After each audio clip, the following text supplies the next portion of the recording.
ቅጣው እጅጉ ነው ስሜ ቦንጋ ነው ተወልጄ ያደኩት። ቦንጋ ማለት በነገራችን ላይ የከፋ ጠቅላይ ግዛት የከፋ አውራጃ ዋና ከተማ ነው። የምትጠጡት ጠጅ ማሩ እንደምን ልበላችሁ እዚያ ነው የሚበቅለው ወይም የሚገኘው። እና በነገራችን ላይ ኋላ አጫውታችኋለሁ የኢትዮጵያ ሀብት በጠፈር መንኮራኩር በነገራችን ላይ ናሳ ብዙ ነገር ሰርቼ እግዚአብሔር ረድቶኝ አንድ ሁለት የኤሮስፔስ ሜካኒዝሞች እና የሳይንስ ኢንስትሩመንቶች መፈልሰፍ ወይም ኢንቨንት ማድረግ እዚያም ሮክዌል ኢንተርናሽናል ይሄ ስፔስ ሸትሉን እና የቦይንግ ስፔስ ሲስተምስ ዲቪዥን ደግሞ የተለያዩ የጠፈር መንኮራኩር ለሚሊተሪ ለሳይንስ በናሳም ውስጥ ማለት ነው ለኮመርሻል አፕሊኬሽንስ እና ደግሞ በተለይ የምድርን የዓለማችንን ሀብት የምድር ዋና ሀብቷ ህዝቧ ነው። ለዚህ ነው የኢትዮጵያ ጉዳይ እና ኢትዮጵያዊነት የሚለው ፕሮግራማችን። መጀመሪያ ኢትዮጵያውያን የኢትዮጵያ ዋናው ሀብቷ ናቸው። እንግዲህ ያንን ሁሉና በተለይ በተፈጥሮ ደግሞ የተለያየ ማዕድን እግዚአብሔር ፈጥሮ የሰጠውን ኢትዮጵያ ምን ያህል ጥንቧን የጣለች ይቅርታ አድርጉልኝ እናት ኢትዮጵያ ሀብታም መሆኗን ነው ቡርጇ መሆኗን እናያለን። ኤቪደንስ ነው፣ ምስክር ነው። ኢትዮጵያ ለማኝ ወይም ደሃ አይደለችም።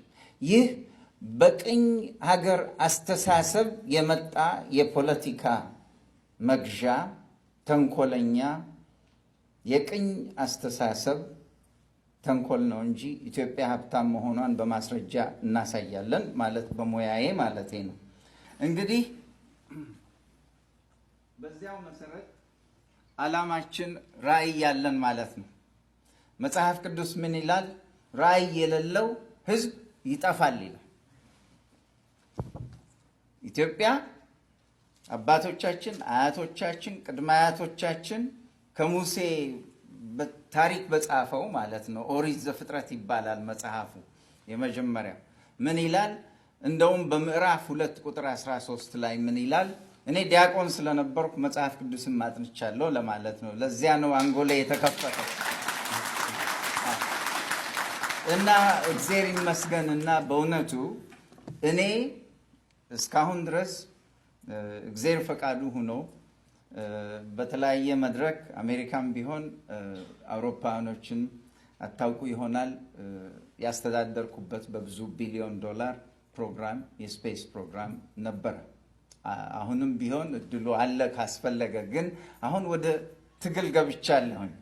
ምንድነው ራዕያችን? መጀመሪያ ማንነታችንን ማወቅ ያስፈልጋል። ማንነታችን ደግሞ እኛ የፈጠርነው አይደለም። ኋላ እናያለን። ወያኔ ራሳቸውን ፈጥረው ነው እዚህ ጭንቀት ውስጥ የገቡት። እግዚአብሔር የፈጠረን እንዳልኳችሁ በኦሪት ዘፍጥረት ምዕራፍ 2 ቁጥር 13 ላይ ምን ይላል? ሳይንሱም ጥሩ ይደግፈዋል። ካስፈለገ ይሄ የዚያን ነገር ላይ በጥያቄና መልስ ጋር እንወያያለን፣ ጊዜ ማለቴ ነው። ምን ይላል? የኢትዮጵያ ወንዝ ጊዮን የሚባል አሁን በዘመናችን አባይ ይባላል። እኔ ፖሊቴክኒክ ባህር ዳር ነው የተማርኩት። እዚያው ባህር ዳር ጊዮን ነው አሁንም የሚባለው። ግን አባይ ከኢትዮጵያ ተነስቶ ገነትን ውሃ ያጠጣ ነበር ይላል። የእግዚአብሔር ቃል ነው፣ አይካድም። ምዕራፍ 2 ቁጥር 13 ግድላችሁ ውሸት አልናገርም። በእናንተ ፊት ኢትዮጵያዊ ነኝ ያከብራለሁ። እና ያንን ራዕይ ይዘን ሙሴም ኋላ ኢትዮጵያዊትን ያገባትን እና ከኢትዮጵያኖች ከአማቹ የተማረበትን ማለት ነው የጥሩ አስተዳደር ሁኔታ ህዝብን አክብሮ ትውልድን አክብሮ ከህዝብ ጋር በፍቅር የመኖርን ነገር ኢትዮጵያ ከጥንት ጀምሮ ታሪክ ይናገርላታል።